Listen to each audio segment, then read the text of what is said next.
Imagine a teenager arriving in the US with barely a few dollars, struggling to make ends meet. Years later, he creates an app that transforms how billions of people connect every single day.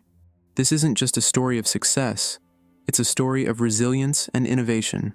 This is the amazing journey of Koum, a poor immigrant from Ukraine, who rose from nothing to build WhatsApp, a $19 billion global phenomenon.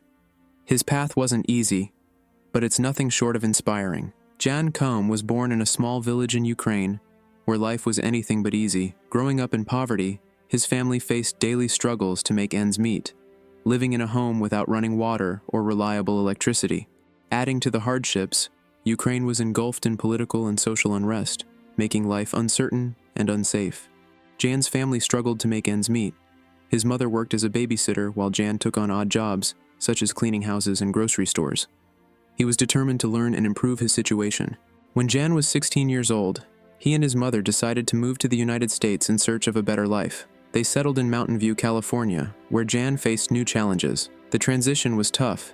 They had very little money and had to adapt to a completely different culture. Despite his difficult circumstances, Koum developed a keen interest in computers and programming. With limited resources, he taught himself how to code by borrowing programming manuals from a local bookstore and returning them after learning. This self-taught approach not only ignited his passion, but also gave him the skills he needed to break into the tech world. While studying at university, Jan landed a job as a security tester at Ernst & Young. This opportunity allowed him to gain valuable experience in the tech industry. During this time, he met Brian Acton, who would later become his business partner. They both worked at Yahoo for nearly a decade, where they developed their skills and formed a strong friendship. However, after years of working for others, both Jan and Brian felt unfulfilled. They decided to leave their jobs in 2007 and take a year off to travel South America together. This journey gave them time to think about their future and what they wanted to achieve. In 2009, after returning from their travels, Koum bought an iPhone. This purchase changed everything for him. He realized that smartphones were becoming popular and that there was a huge opportunity in creating mobile applications. Inspired by this new technology, he began brainstorming ideas for an app that could improve communication. Jan thought about how difficult it was for him to stay in touch with his family back in Ukraine when he was younger due to high phone costs. He wanted to create an easy-to-use messaging app that would allow people to communicate without worrying about expensive fees. During a movie night at a friend's house, Jan shared his idea with Brian Acton. They both agreed that this could be something special. Jan quickly got to work on building the app's backend while hiring a freelance developer from Russia to help create the front end. On February 24, 2009, Jan's birthday, he officially founded WhatsApp Inc. The initial version of the app allowed users to display their status next to their names but didn't gain much traction at first. The app frequently crashed, and both Jan and Brian had to work tirelessly to fix bugs and improve performance. Funding was another major hurdle, with both founders using their own savings to keep the project alive.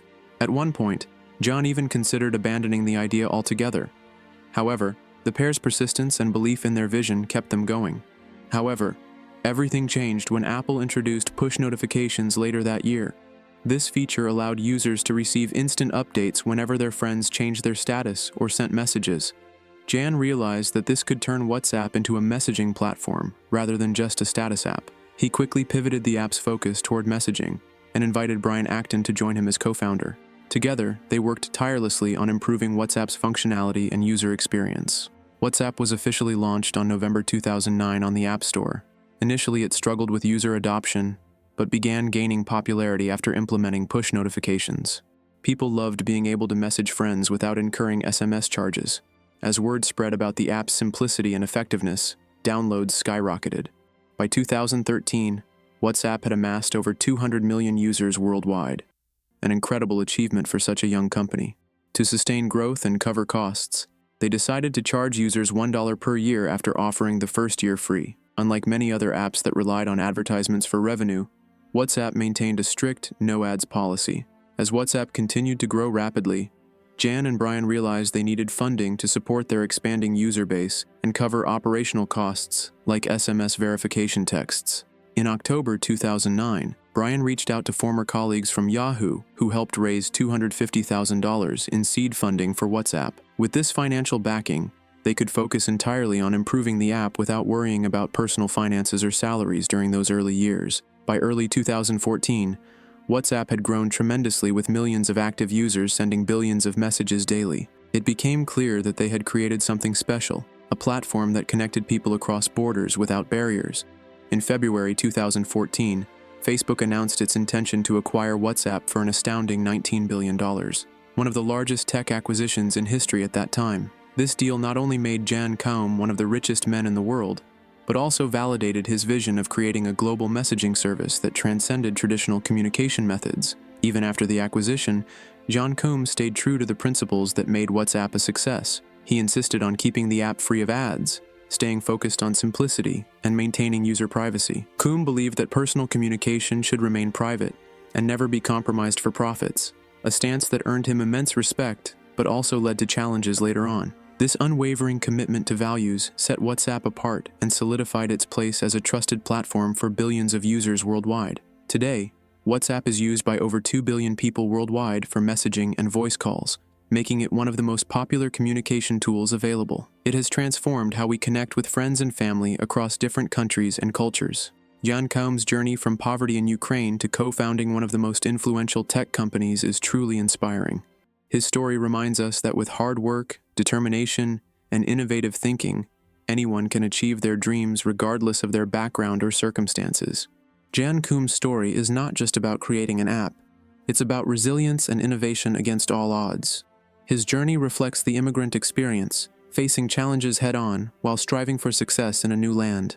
WhatsApp continues to evolve as technology advances. However, its core mission remains unchanged, connecting people effortlessly across distances without barriers or costs holding them back.